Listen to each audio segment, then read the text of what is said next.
Hola a todos. Bueno, hoy tenemos la clase número 13 de operador socioterapéutico en adicciones. ¿En qué va a consistir la clase de hoy? Algunas herramientas interesantes, sin dudas, muy interesantes, que refieren a algo denominado terapia racional emotiva, ¿sí?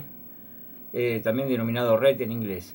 Pero es la terapia racional emotiva, que la usan los terapeutas eh, como Albert Ellis, un estadounidense nacido en 1913, fallecido en 2007, que inició, digamos que es el pionero, un pionero en lo que después fue el desarrollo de las terapias cognitivos conductuales, muy conocidas, sobre todo para sintomatología, se usa mucho para sintomatologías de autismo, etcétera.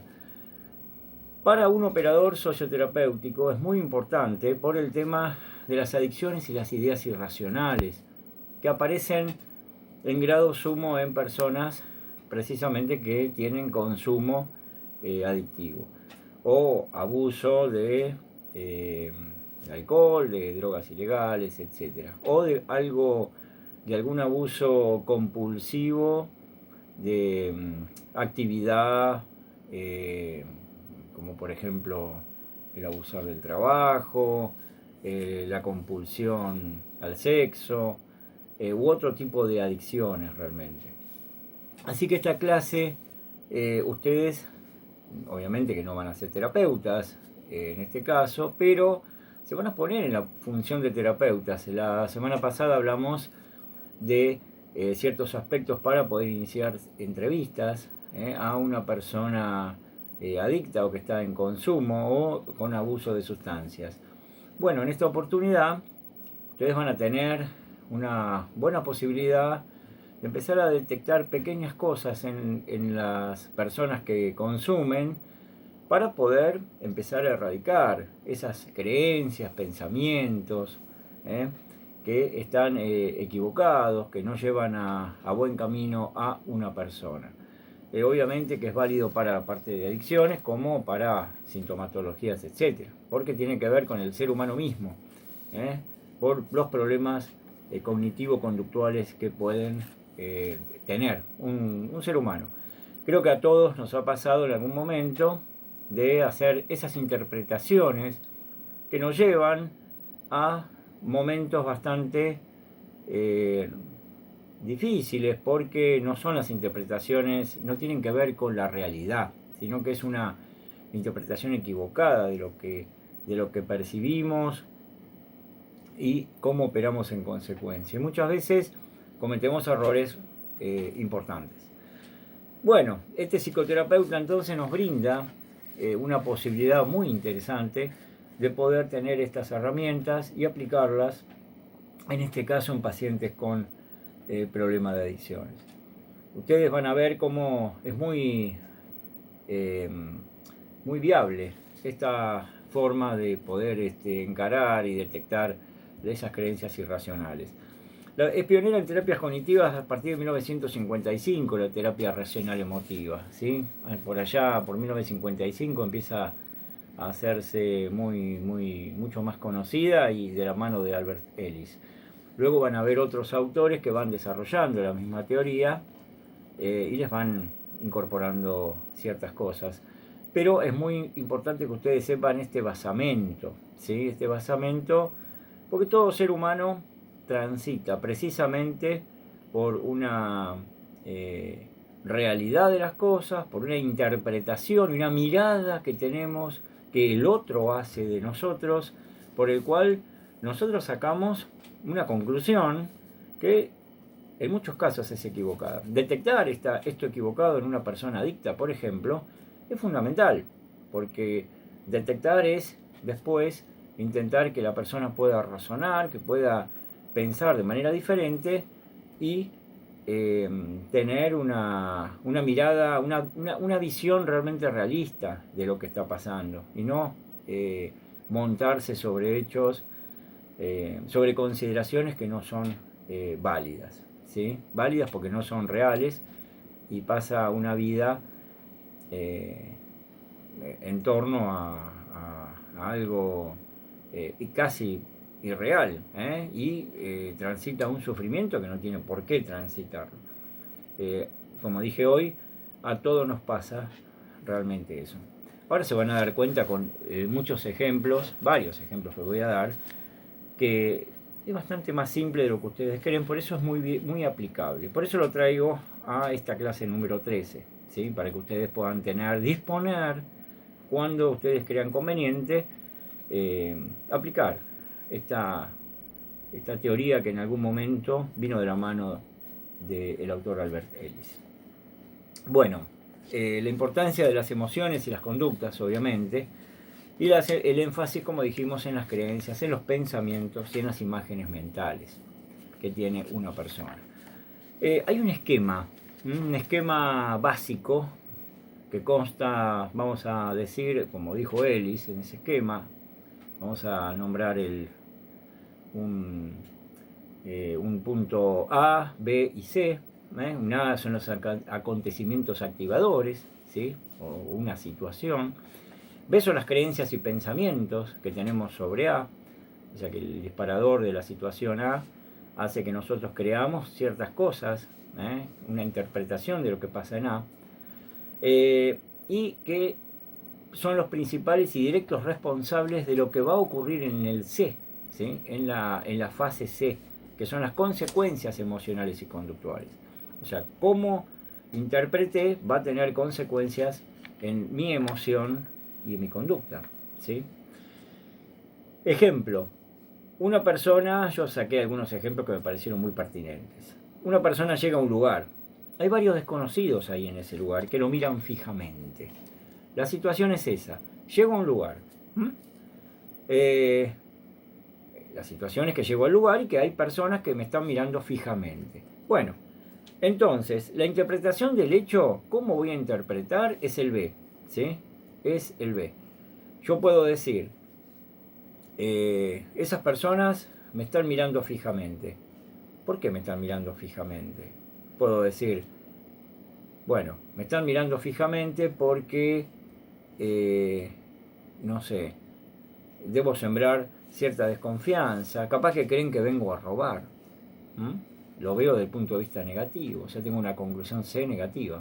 O positivo, me están mirando fijamente, no sé, porque estoy bien vestido, ¿sí? Entonces estoy bien vestido, bueno, realmente me están mirando por la camisa que traigo, por el pantalón de jean nuevo que tengo.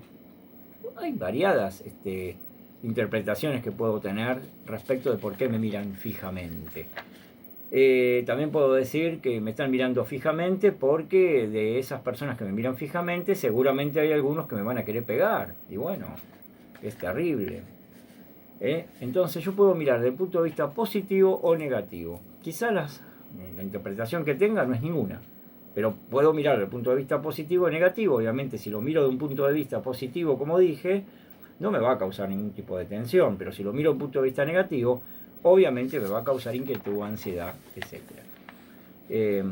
Por eso es muy importante para la persona adicta, que tiene muchas ansiedades en un momento dado, sobre todo antes de la abstinencia, y cuando está en un lugar próximo a salir, como dijimos en otro teórico, la persona tiene miedo de lo que pueda pasar al día siguiente y está en plena ansiedad y empieza a hacer suposiciones que son, en muchos casos, son erróneas, ¿sí? Y hay que detectar eso para eliminar eso, ¿sí?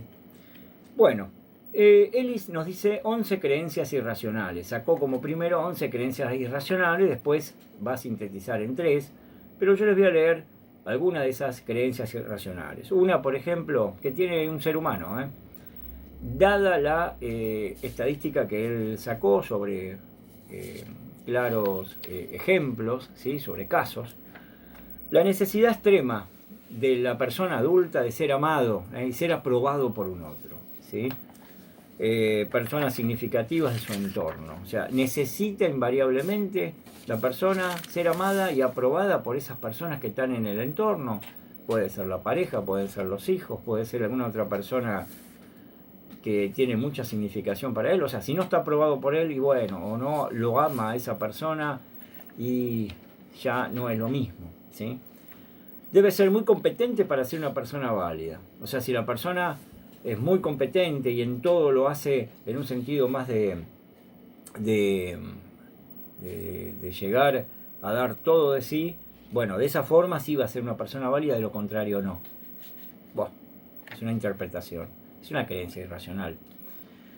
Porque la persona puede ser competente, pero no tiene por qué ser una persona válida solamente con ser muy competente. No, en un trabajo se puede ser competente, pero no hacer un extremo de querer ser el más competente todo el tiempo, ¿sí? Porque si no, no soy válido, no es válido el trabajo que hago, no.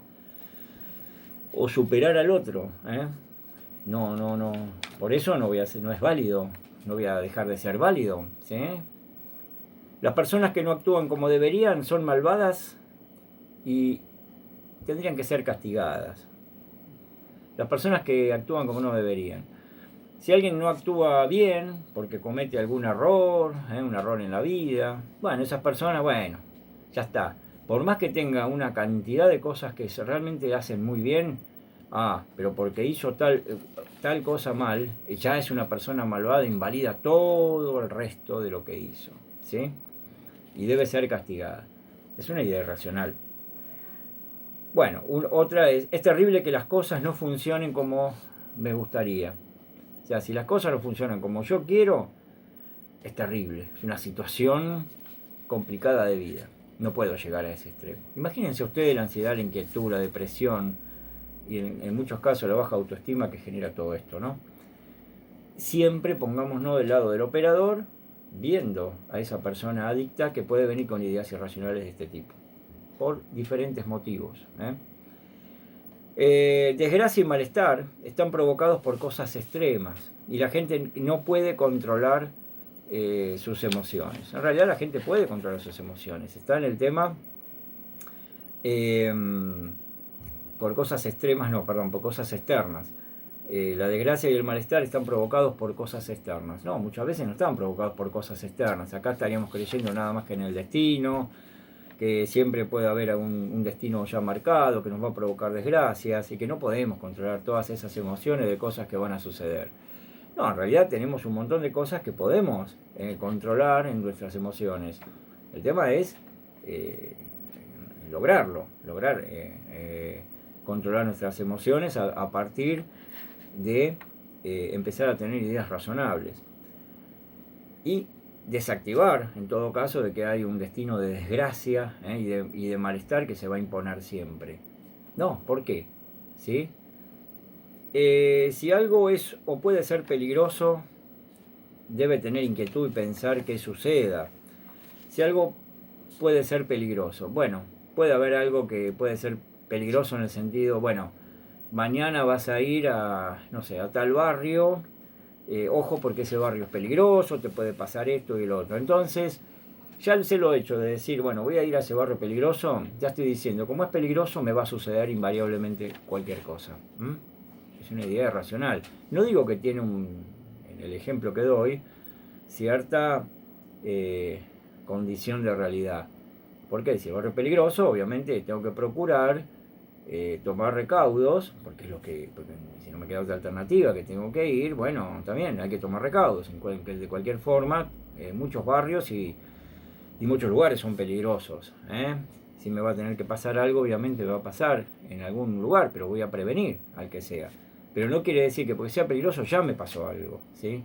Pero acá la persona sentencia, le va a pasar algo.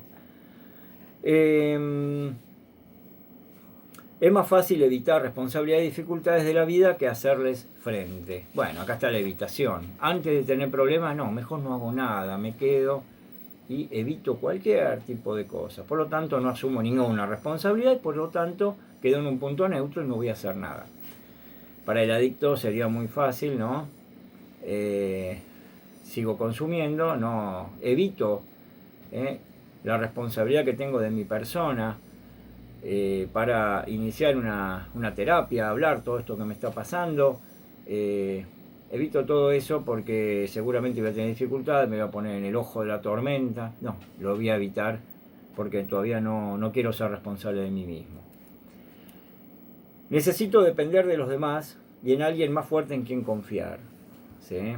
Bueno, acá hay situaciones por las cuales si no me siento respaldado por alguien y bueno, entonces necesito ser dependiente, porque si no soy dependiente de alguien que realmente me esté apoyando y ayudando en el día a día, y bueno, es imposible de que pueda hacer. No, porque acá estoy hablando de que yo por mí mismo no puedo lograr algo, entonces voy a tener que trabajar mucho mi individualidad, porque yo necesito ser yo, con autonomía, no que mi autonomía esté dependiendo de alguien.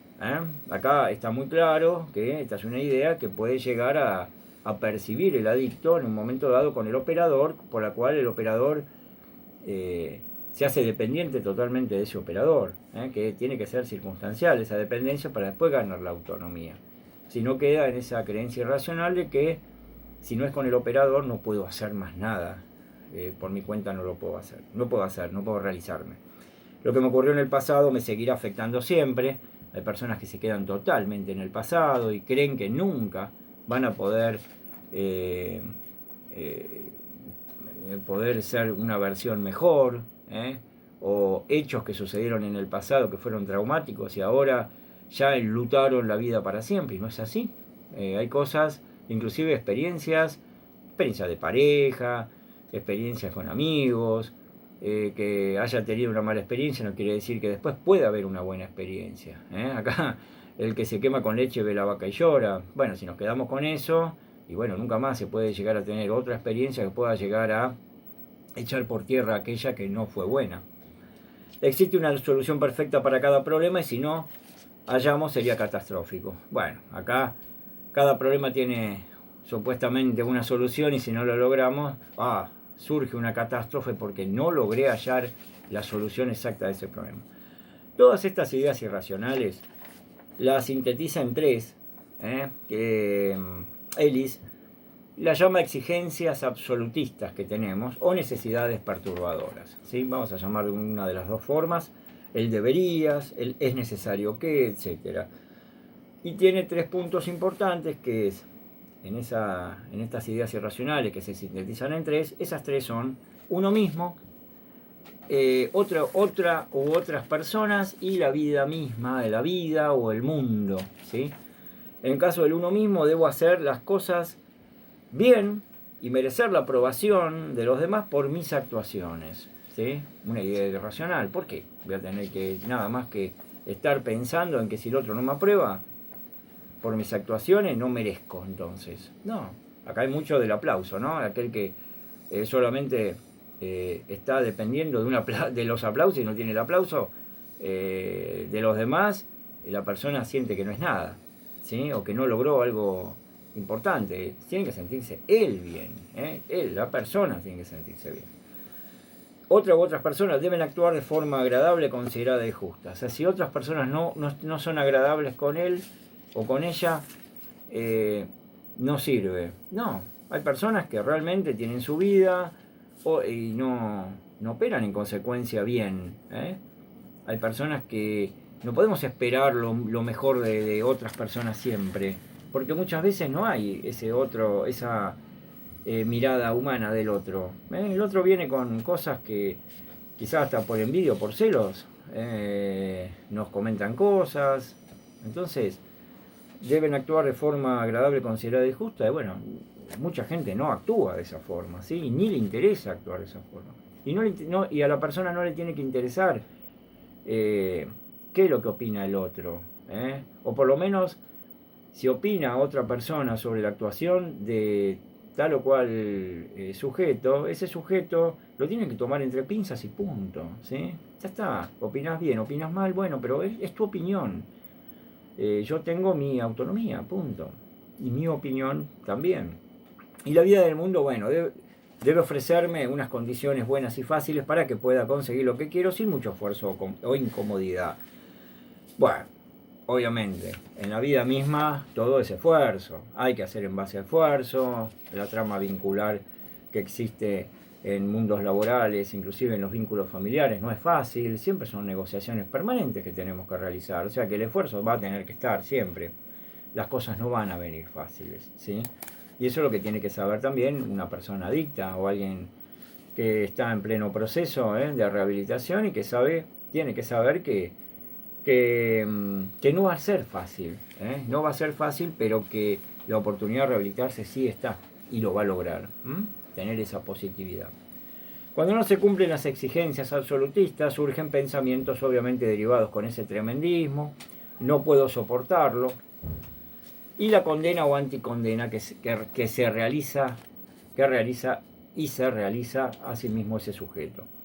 Por ejemplo, la condena es decirle al otro es un gusano o soy un inútil, o sea, me autocondeno, ¿sí? Por no poder lograr cosas o estar haciendo algo mal, ¿sí? O creer que estoy haciendo algo mal. El objetivo de la terapia es detectar y cambiar las inferencias erróneas, precisamente. Las actitudes de exigencia facilitarían las distorsiones cognitivas, o sea, las distorsiones que tenemos en los pensamientos, o sea, esas creencias irracionales, ¿sí? Van a haber negatividades, decir soy un payaso, no puedo hacer nada, adivinar el futuro, ¿sí? O sea, a mí siempre me va a salir las cosas mal, porque, bueno, ¿por qué esa interpretación? Descalificar lo positivo, magnificar o minimizar, si algo me sale bien, y bueno, me salió bien, pero la verdad era fácil hacerlo. O minimizar los logros que puedo llegar a tener. Bueno, acá hay que buscar obviamente un equilibrio y siempre viendo en positivo. Como lo siento así, debe ser así. Que ya creer que si siento las cosas de esa forma, bueno, va a tener que ser así. Si no hago las cosas tan bien como debiera y los demás siguen apreciándome, o sea que la persona dice que cree que no está haciendo las cosas bien, pero los demás siguen apreciando, entonces se considera como una estafa y que pronto se darán cuenta de que esa persona está cometiendo errores en su vida. Y no es así, obviamente que no es así. Por eso está hablando de lo irracional. Pero esto sucede diariamente y no hay que tener una patología para que una persona tenga creencias irracionales. Las posiciones de vida dicotómicas hablamos de dos, ¿no? Dos posiciones. Si crees que puedes y si crees que no puedes. Si crees que puedes, puedes, y si crees que no puedes, no puedes. En cuanto a las emociones y conductas. Esto es algo muy simple. Por eso el adicto va a tener que tener la posibilidad de lograrlo. Porque acá es, si crees que puedes, puedes. Y es la voluntad que tiene la persona. Quiero rehabilitarme. Bueno, cree que va a poder. Nosotros vamos a ayudar a que pueda definitivamente. Mientras se quede en la situación de que no puede, obviamente que no va a poder hablarlo y por lo tanto va a seguir en una espiral de consumo. El curso de la terapia, en una primera etapa, tenemos el psicodiagnóstico, siempre descubrir creencias, cómo contribuyen en contra a los pacientes y señalar metas realistas a los mismos. El paciente siempre va a hacer un relato, entonces en ese relato, que muchas veces va a ser en esa entrevista, vamos a detectar esas creencias irracionales, porque eso es lo que vamos a tener que ir desactivando. Van a haber exigencias que van a plantear los propios pacientes, catastrofismo, o sea, ver las cosas de un punto de vista catastrófico, mal, como si su vida ya está totalmente destruida, es muy lógico. No puedo soportarlo, esto es algo muy característico, no puedo soportar, y la condena o autocondena, como decíamos hoy. El tercer punto sería detectar los problemas sobre los problemas, que serían como una suerte de problemas secundarios, como dice Ellis, que son ideas irracionales sobre sus problemas primarios. Ejemplo, deprimirse por estar ansioso. La persona está ansiosa y se deprime por estar ansioso y obviamente no cumplir una actividad X. Voy a dar un ejemplo para que a ustedes les quede claro. Dar una charla en público es la situación, ¿no? Bueno, en un punto A. En punto B, debo hacerlo muy bien. Sería terrible tener algún fallo, ¿sí? Y el C, obviamente, me provoca una ansiedad insoportable, ¿sí? ¿Por qué? Y porque ya el B está predisponiendo al C en el hecho de que es terrible. Si yo tengo un fallo, me voy a sentir ya estoy predisponiéndome a ese fallo, por lo tanto estoy en un estado de ansiedad enorme, porque una vez que salga a charlar en público, es muy probable que el fallo suceda, ¿sí? Por lo tanto, vamos a tener que tomar a ese punto C como un punto A, ¿sí? Porque al fin y al cabo, el punto A sería la ansiedad. La persona está ansiosa, porque va a dar esa charla, ¿no? Está en un estado de ansiedad. Y vamos a cambiar, entonces. Soy un imbécil por ponerme tan ansioso, ¿sí? En un punto B, soy un imbécil por ponerme tan ansioso, y en el punto C va a aparecer una depresión, ¿sí? Por ese motivo. Acá son tres posiciones que pueden suceder, ¿no? Dar una charla en público, debo hacerlo muy bien, sería terrible algún fallo, y C, obviamente, que predispone a esa ansiedad. También estar ansioso, soy un imbécil por estar tan ansioso, ¿por qué tengo que estar tan ansioso? Y me genera una depresión. Bueno, acá vamos a tener que desactivar. Si es una charla en público, el debo hacerlo muy bien, sería terrible algún fallo, eso es lo que el terapeuta va a tener que actuar para que no provoque ansiedad. En el otro punto, cuando la persona está ansiosa, soy un imbécil por ponerme tan ansioso. No, no sos ningún imbécil. Estás ansioso, es lógico y natural que puedas estar ansioso. Vamos a actuar ahí para que no genere depresión, para que no entre en una depresión, ¿sí? En un proceso depresivo. Comentar al paciente opciones posibles y obviamente trabajar en los problemas secundarios y esas partes que son la C, y en este caso tenemos la ansiedad o la depresión, que son muy destructivas. Siempre se va trabajando con cada una, ¿sí? Con cada una de las partes, de la parte A, sobre todo en la parte B, porque si la parte B ya nos refiere que está sucediendo tal cosa, obviamente tenemos que tomar ahí para que no sea una consecuencia en la C. Sobre todo cuando hay actividades para realizar, ¿sí?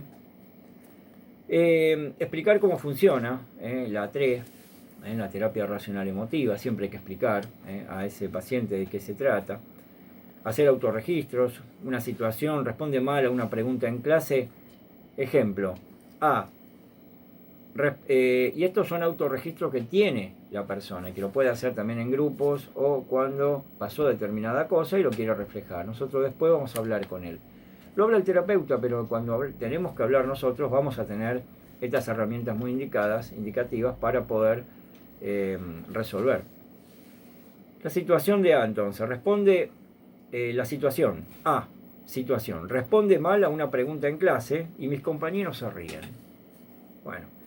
B, aparecen los pensamientos irracionales. Es terrible. Soy un imbécil. Son unas malas personas. Primero es terrible, o sea, la situación. Soy un imbécil, me autocondeno. Son unas malas personas, ya apunto y condeno a los otros, ¿sí? Ese es el punto B. Y el C, obviamente, si ya el punto B es este, ya está directamente responsable de las consecuencias emocionales y conductuales que va a haber en el C. ¿Qué va a aparecer en el C? Y obviamente va a aparecer ansiedad o tristeza, ira, porque me da bronca a esas personas. Temor a que vuelvan a preguntarme, voy a estar evitativo. Obviamente, la baja autoestima, etcétera, ¿sí? Una baja autoestima porque me siento mal, o me siento menoscabado, se rieron de mí, ¿sí?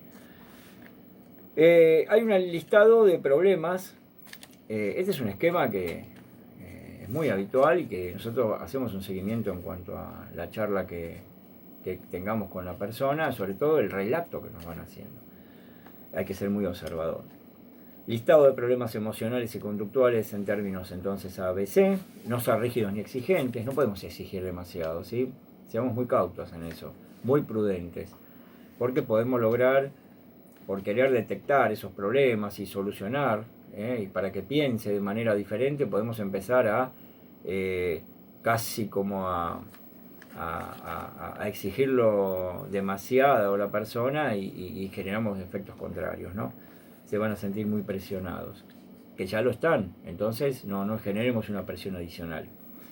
Una segunda etapa, hablamos de un insight intelectual, ¿sí? Acá hay una claridad conceptual, estas creencias son el principal determinante de sus problemas emocionales y conductuales. Por eso es que las creencias irracionales, ahí tenemos que apuntar, porque es la que determina prácticamente las emociones y las conductas fuera del lugar que va teniendo la persona.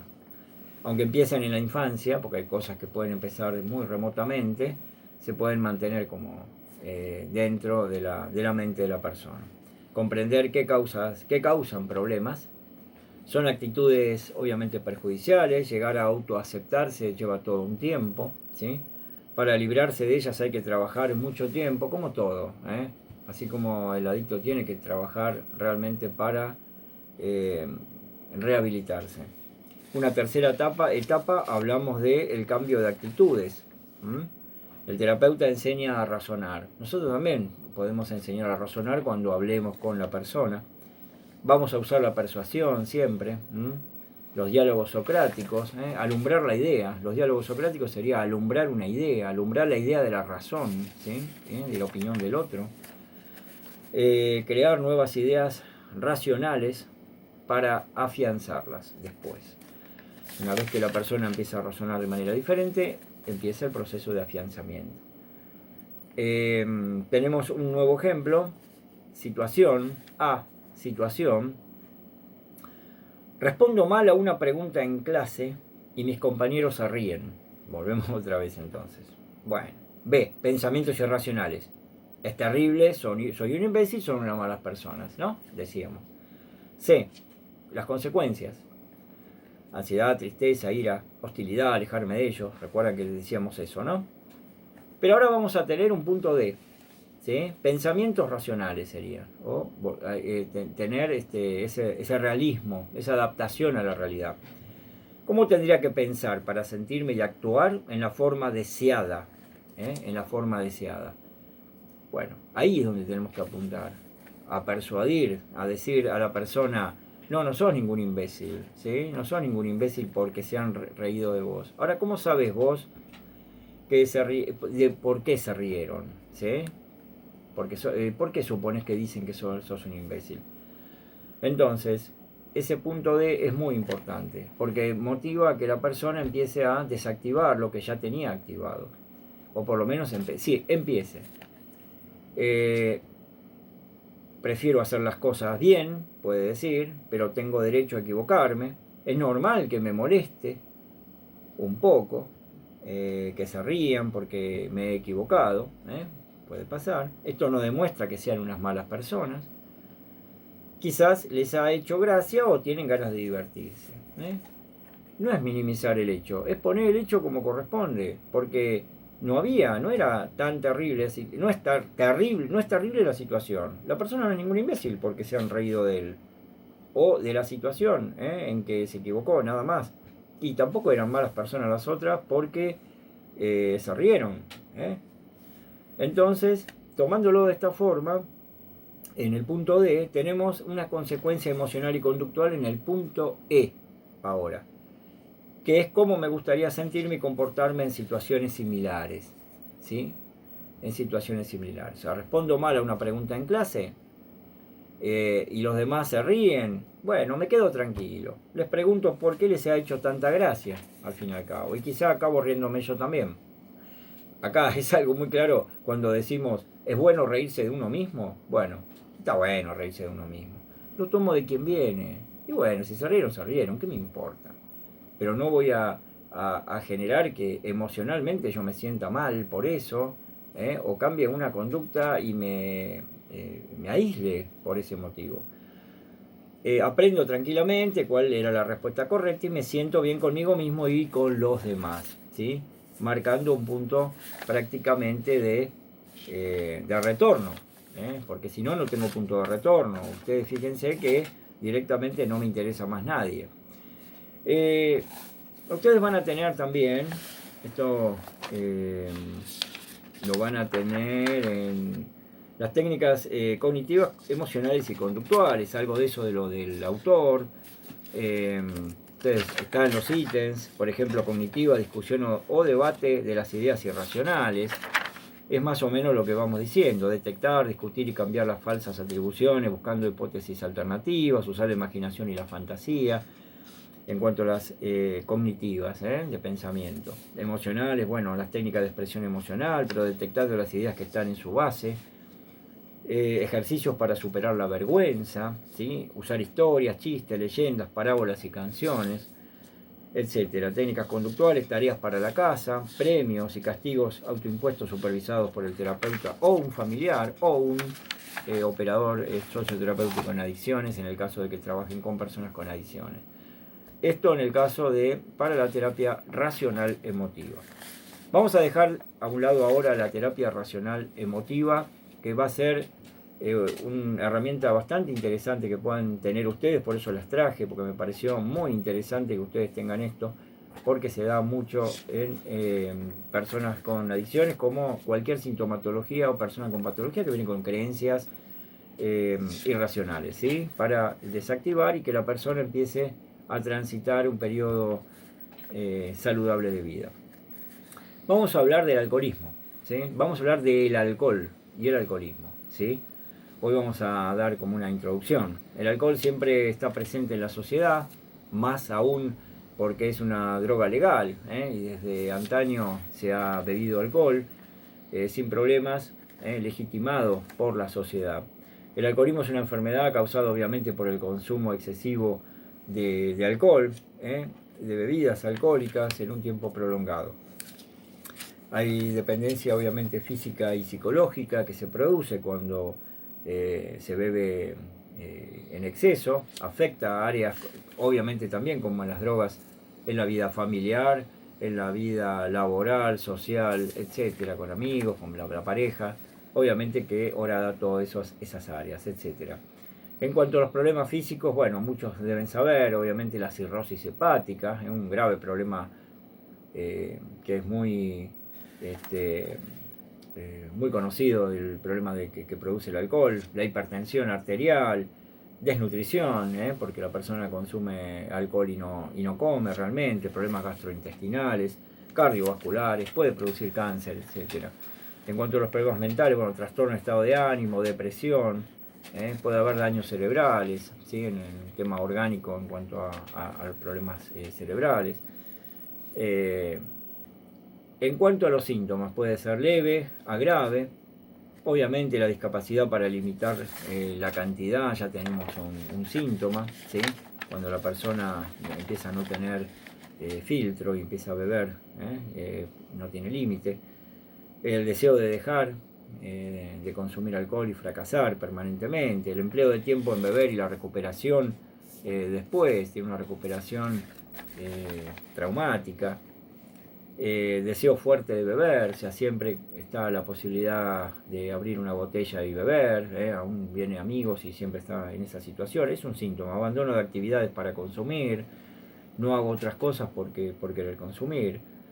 El consumo obviamente continuo, el consumo peligroso, conduciendo un automóvil, nadando, que puede provocar el ahogo en un determinado lugar, etcétera, o consumo en lugares que realmente son peligrosos, o trabajando, por ejemplo, y haber consumido y estar en un edificio, o trabajar con máquinas, o estar en un edificio limpiando vidrios, por ejemplo, a alturas y haber consumido alcohol.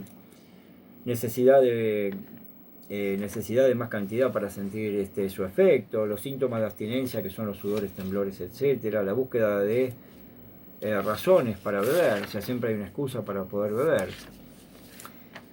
Esto en cuanto a los síntomas generales. Síntomas de intoxicación, obviamente, la alteración, la capacidad de juicio, comportamientos totalmente inadecuados, que después realmente la persona quizás ni se acuerda porque surgen lagunas mentales, los problemas para hablar, la mala coordinación, porque la persona no puede caminar como corresponde, puede haber coma, puede haber muerte, obviamente que eso también se produce. En cuanto a síntomas de intoxicación, etcétera.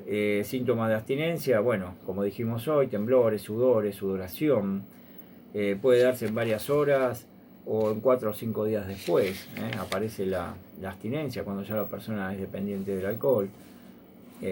Sudoración, taquicardia, nerviosismo, alucinaciones, etcétera, son las más características muy comunes, no típicas. Ahora si alguien hace preguntas respecto, vos te diste cuenta de lo que estás consumiendo, me parece que estás consumiendo demasiado alcohol, siempre que vengo me estás queriendo tomar. Bueno, hay ciertas preguntas que se tienen que hacer a una persona, quizás desde afuera, que está viendo que esa persona, que puede ser un amigo, un familiar, y parece que está en una situación como de apego al alcohol. Y bueno, es bueno decirlo para que empiece a tomar cartas en el asunto la propia familia, pero sobre todo esa persona. Y que no niegue esa situación, porque hay una negación también. Hay distintos tipos de alcohólicos. Está el alcohólico alfa, alfa, beta, epsilon, gamma, delta, y después otra clasificación que son los crónicos y agudos. En cuanto al alfa, tiene algún problema o enfermedad física o psicológica, beben para disminuir los efectos de una enfermedad, que puede ser la ansiedad, la depresión, puede haber inseguridad, una persona esquizofrénica. Es un consumo de evasión, se denomina así. No sigue normas sociales, pero tampoco, sin embargo, no presenta falta de control ni incapacidad para no tomar, ¿sí? O sea que pueden frenarse en un momento dado. No sigue normas sociales en el sentido de que respecto a la cantidad, al lugar y al tiempo que dedican a poder beber. Pero bueno, sí, hay no presenta falta de control ni incapacidad para no tomar. O sea que puede no tomar en un momento dado, pero cuando lo hace, lo hace. Es un alcohólico alfa. Pero sobre todo se llama consumo de evasión. El alcohólico beta, beben habitualmente y en exceso, pero no desarrollan una dependencia total, ¿sí? Pueden hacerlo durante mucho tiempo, dejarlo y volver otra vez a beber, ¿sí? Al no tener dependencia no presentan síntomas de abstinencia, pero sí problemas de salud. Porque obviamente todo el alcohol trasegado siempre va a haber problemas cuando hubo intoxicaciones de salud. Por lo tanto, la cirrosis hepática puede producirse la gastritis, etc. Puede derivar a gamma o delta, que son dos tipos de alcoholismo que existe, que ahora lo vamos a ver. Presenta deterioro general de la salud y obviamente menos esperanza de vida. El alcohólico gamma no parecen alcohólicos, ¿sí? No parecen alcohólicos, beben con normalidad, pero aparecen problemas de salud por el alcohol, ¿sí? O sea que no parecen alcohólicos, parece que estuvieran bien, empiezan la dependencia psicológica, después física debido a la abstinencia, pero no parecen alcohólicos en el sentido de que siempre están tomando, pero parece que fuera como regulado el tema, pero no, pero ahí está produciendo un deterioro importante. El alcohólico delta beben mucho y a diario, desarrollaron una alta tolerancia, no ocultan su forma de beber, ¿sí? Y parece que no tienen problemas. Sin embargo, su salud obviamente se afecta. Es un grado mayor, se afecta, a veces se ponen muy ebrios pese a su tolerancia. En cuanto al epsilon, alcohólico epsilon, bueno, deja de beber largos periodos, pero sin una explicación clara. Bebe muchísimo en momentos concretos. Y acá es un peligro, porque claro, puede aparecer el coma etílico por la cantidad. O sea, no está, se acostumbró a beber mucho en algún momento, deja de beber y después vuelve y no controla mucho la cantidad que bebió. Por lo tanto, termina estando en un coma etílico hasta sin darse cuenta. Hay otra faceta que es el alcoholismo, la clasificación, que es el alcoholismo crónico y agudo. Crónico es el continuo, ¿no? Alta tolerancia, dependencia, afectación de salud en muchos de sus órganos, consumo habitual. Acá puede inducir la desconfianza, la irritabilidad que se provoca, puede haber derivar en suicidio o delirium tremens, que es un grave problema, una patología importante. Y el alcoholismo agudo, que son ingestas puntuales, ¿sí? Una fiesta, en un momento dado van y toman en esa fiesta, y obviamente al no haber tolerancia, ¿qué existe? Bueno, que la persona puede llegar a haber coma porque no está acostumbrado, pero en ese día concreto sí tomó hasta decir basta y pudo haber tenido un coma etílico. Bueno, acá obviamente se da la euforia, lo que no corresponde a la euforia, que es la tristeza, la pérdida de la razón, ¿sí? En un momento dado.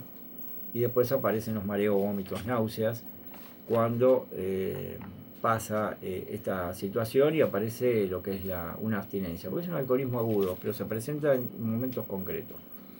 Algunos le llaman el alcohólico de fin de semana, por ejemplo, de días puntuales. Las fases que tenemos son 3, la crucial, la crónica y la rehabilitación. ¿Sí? Acá tenemos el autor que nos dice esto, es un científico llamado Jelinek. Bueno, la crucial es el bebedor social, el que consume para aliviar la ansiedad, pero bueno, ese primer consumo, ojo, porque puede ir increyendo. Después viene una faceta crónica, el consumo continuado, problemas en distintas áreas, porque ya está, cuando empiezan los problemas en el área, como dijimos hoy, ¿no?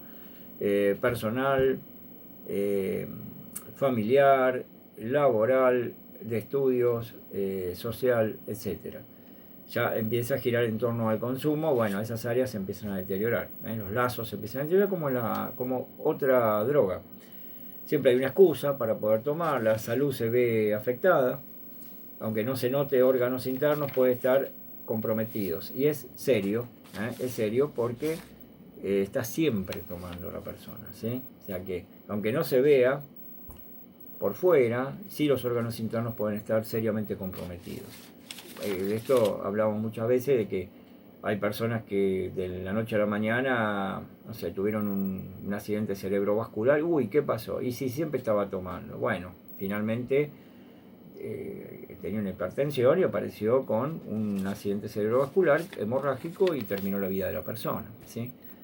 Hubo otros problemas como la cirrosis hepática, que aparecen en las internaciones de repente, y cuando se le pregunta, ¿y qué problema consume alcohol? Consume así, todos los días tomando. Bueno, ¿qué consume? Y ahí le dicen lo que consume, etc. Y bueno, la cirrosis hepática apareció por ese motivo.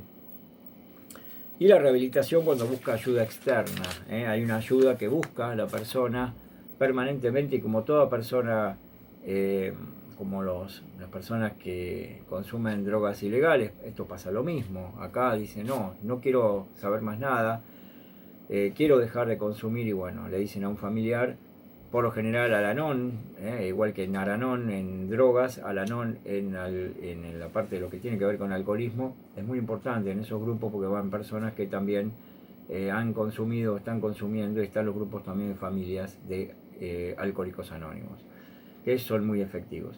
Pero después está la terapia y la aparición en el caso de que no se pueda, o quiera la persona sí quiera internarse para empezar a quedar limpio.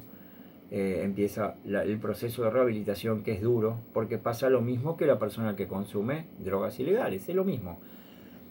Acá hay un cerebro adaptado para el consumo, entonces lo que quiere es consumir, ¿sí? Por lo tanto, vamos a tener, como hablamos, la paciente con cocaína, ¿sí? Encima, con el consumo, bueno, acá estamos hablando también de una persona que se va a rehabilitar de la misma forma, ¿sí? Hay granjas terapéuticas que también resuelven los problemas cuando no se puede hacer las terapias ambulatorias. Bueno, hasta acá llegamos hoy con la terapia racional emotiva, por un lado, que es una linda herramienta para que ustedes tengan en cuenta, para poder operar en consecuencia con personas que vienen con creencias irracionales, para usarlo también en la propia vida y para ustedes mismos. Y el tema de alcoholismo, que hoy empezamos con una primera introducción a un tema tan urticante, tan devastador para la sociedad, ya que hay infinita cantidad de personas que están en esta problemática de consumo y adicción a lo que tiene que ver con el consumo de alcohol. De mi parte nada más, gracias por la atención dispensada como siempre, y nos estamos viendo una próxima semana, si Dios quiere.